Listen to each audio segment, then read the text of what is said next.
प्रिय भक्तजनों, कहानियां चैनल में आपका स्वागत है। सुनोगे नहीं तो जानोगे कैसे? आइए अब जानते हैं मोहिनी एकादशी व्रत की संपूर्ण विधि और कथा। यह एकादशी भगवान विष्णु को समर्पित है। इस दिन व्रत रखने वाले लोग भगवान विष्णु की पूजा करते हैं और फल, अनाज का सेवन नहीं करते हैं। पूजा की तैयारी।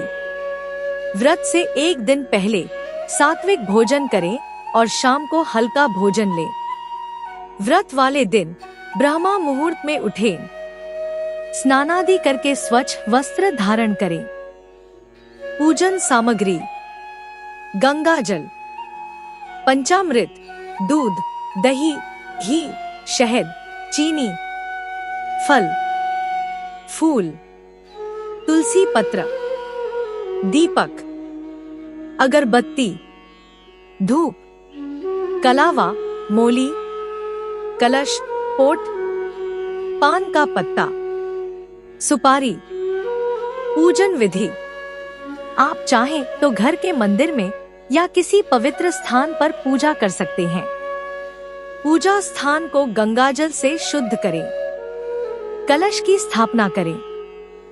कलश में गंगाजल भरें और उस पर आम या मौसमी का पत्ते रखें।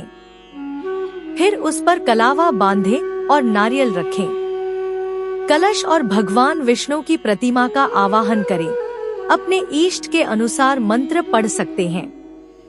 भगवान विष्णु को पंचामृत, फल, फूल, तुलसी पत्र अर्पित करें। धूप, दीप जलाएं और भगवान विष्णु की आरती करें। मोहिनी एकादशी की कथा पढ़े या सुने। इस दिन नमो भगवते वासुदेवाय मंत्र का जाप करना शुभ माना जाता है। रात्रि के समय भगवान विष्णु का ध्यान करें और जागरण कर सकते हैं। व्रत का पारायण: अगले दिन यानी द्वादशी तिथि पर सूर्योदय के बाद व्रत का पारायण करें। सबसे पहले भगवान विष्णु को भोग लगाएं और फिर प्रसाद ग्रहण करें। अपनी क्षमता अनुसार दान करें। ध्यान देने योग्य बातें: व्रत के दौरान सात्विक भोजन ग्रहण करें। अपनी शारीरिक क्षमता के अनुसार ही व्रत रखें। अस्वस्थ होने पर व्रत न रखें। आइए अब सुनते हैं मोहिनी एकादशी व्रत कथा। पौराणिक कथाओं के अनुसार सरस्वती नदी के तट पर भद्रावती नामक एक समृद्ध नगर हुआ करता था। वहां धनपाल नाम का एक धनी और धर्मात्मा वैश्य रहता था। वह भगवान विष्णु का परम भक्त था और हमेशा दान पुण्य करता रहता था। उसके 5 पुत्र थे, जिनमें से सबसे छोटे बेटे का नाम धृष्टबुद्धि था। धृष्टबुद्धि अपने पिता के विपरीत स्वभाव का था। वह धर्म कर्म में विश्वास नहीं रखता था और दुर्व्यसनों में फंसा रहता था। वह जुआ खेलता, व्यर्थ कामों में धन खर्च करता और बुरे लोगों की संगति करता था। यह देखकर धनपाल को बड़ी चिंता होती थी। उन्हें डर था कि उनके जाने के बाद धृष्टबुद्धि का क्या होगा। एक दिन धनपाल ने अपने गुरु से सलाह ली। गुरु ने बताया कि वैशाख शुक्ल पक्ष की एकादशी यानी मोहिनी एकादशी का व्रत करने से सभी पापों से मुक्ति मिल जाती है।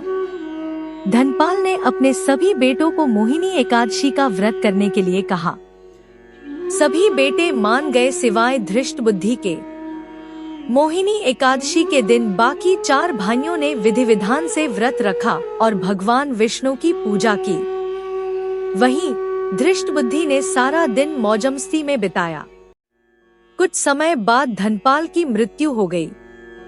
जैसा कि धनपाल को डर था, धृष्टबुद्धि को अपने बुरे कर्मों का फल मिला। जुए और व्यर्थ खर्च की वजह से उसका धन दौलत सब नष्ट हो गया और वह दरिद्र हो गया। एक दिन भूख से व्याकुल होकर जंगल में भटकते हुए उसे एक तेजस्वी ऋषि मिले। धृष्टबुद्धि ने ऋषि को अपनी दशा बताई। ऋषि जान गए थे कि धृष्टबुद्धि ने मोहिनी एकादशी का व्रत नहीं किया था। उन्होंने बताया कि इस व्रत के प्रभाव से ही उसके भाई सुखी जीवन व्यतीत कर रहे हैं। ऋषि ने धृष्टबुद्धि को मोहिनी एकादशी की महिमा बताई और उसे विधि विधान से व्रत करने का निर्देश दिया। यह सुनकर धृष्टबुद्धि को पछतावा हुआ कि उसने अपने पिता की बात नहीं मानी। उसने ऋषि से कहा कि अब तो बहुत देर हो चुकी है। ऋषि ने कहा कि पछतावे से कोई फायदा नहीं है। उन्होंने उसे अगले साल मोहिनी एकादशी का व्रत पूरे श्रद्धाभाव से करने के लिए कहा। धृष्टबुद्धि ने अगले साल ऋषि की बात मानी और पूरी श्रद्धा के साथ मोहिनी एकादशी का व्रत रखा। व्रत के प्रभाव से उसे अपने पापों से मुक्ति मिली और उसका जीवन सुखमय हो गया। यह कथा हमें बताती है कि मोहिनी एकादशी का व्रत करने से व्यक्ति को मोक्ष की प्राप्ति होती है और पापों से मुक्ति मिलती है। आशा करती हूँ मोहिनी एकादशी व्रत की संपूर्ण विधि और कथा आपको पसंद आई होगी। तो प्रेम से बोलो विष्णु भगवान की जय।